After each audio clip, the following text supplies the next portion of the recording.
What's up, guys? Slightly different one today, so no medals, unfortunately. I've had so many questions and comments asking me what are the carpets behind me, or tapestries, as some of you have called them. I thought I'd do a short video in itself and explain them. So, what I'll do is explain firstly how they came about to be in my possession. Secondly, I'll give you some history on the carpets themselves in general. And then at the end, I'll show you my favorite Afghan war rug, as they're called, which is not on the walls. So I'll show them to camera so you'll get an idea of that as well. So back in 2006, 2007, I was based in Lashkar Gah in southern Afghanistan, Helmand province. Lashkar Gah, I think, came to be known later as Las Vegas. But whilst I was there, I used to do a bit of work with our Canadian friends in Kandahar province. So once or twice I got to go to Kandahar airfield where they were based and do some work. In my downtime, I would go to a place called the Boardwalk, and I'm sure if you've been based there or you've passed through Kandahar Airfield, if you're a veteran, you'll be aware of that location. And it's essentially a complex with lots of shops and restaurants where soldiers in their downtime could go and chill out and relax.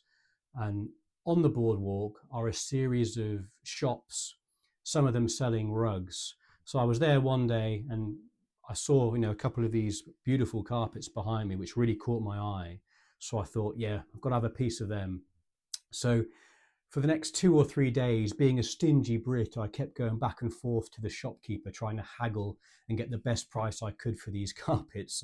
I think he got fed up with me in the end, so I managed to get a good deal, maybe about 90 or $100 for each carpet, which I was pretty happy with at the time. Though probably got ripped off unknowingly.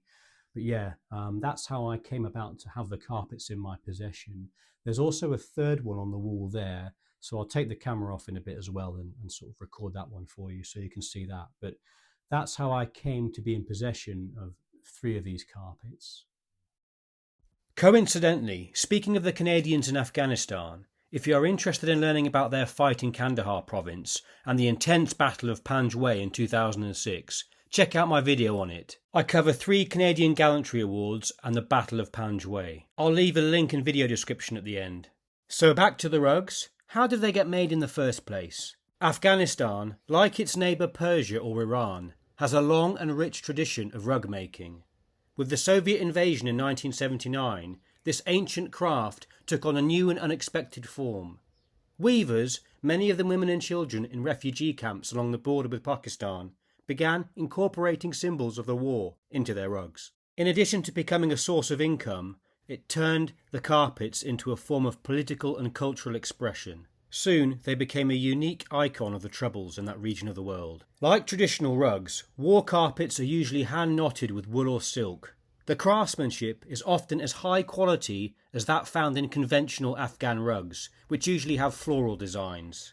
War carpets often depict tanks, guns, helicopters, landmines, grenades and soldiers. The 2 carpets I've got seem to be dated from around the early noughties with Soviet-era weapons. I've been told the date which is stitched into the carpet is the date that it was manufactured, so in this case 2002. Since around 2014, more recent versions include drones, flags, maps, and even, controversially, 9/11 imagery. Over 1 million Afghans are involved in the rug making business apparently. That said, the Soviet invasion and subsequent unrest really affected the industry.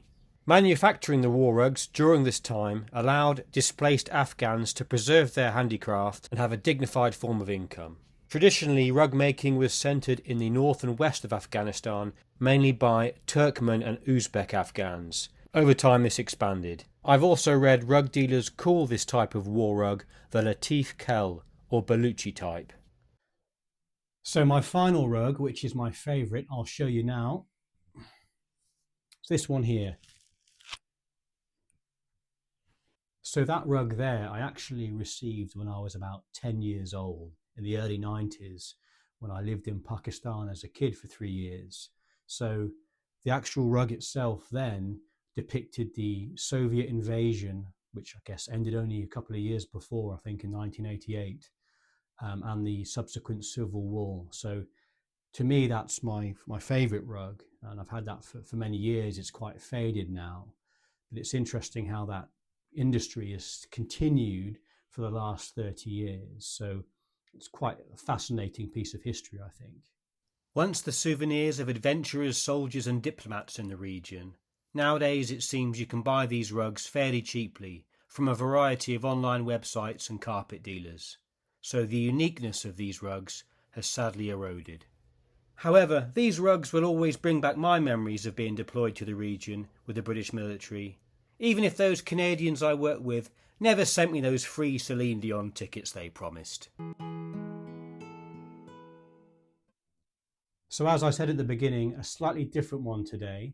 I hope you found some value from this. If you are interested in this part of history, the Northwest Frontier, the Raj, don't forget to check out my book, Clasps of Courage, the gripping story of the India General Service Medal, 1854. And in there you'll find stories of some of these lesser known campaigns which occurred on the frontier around the Khyber Pass and the border with Afghanistan. So yeah, thanks a lot, and I'll see you in the next one.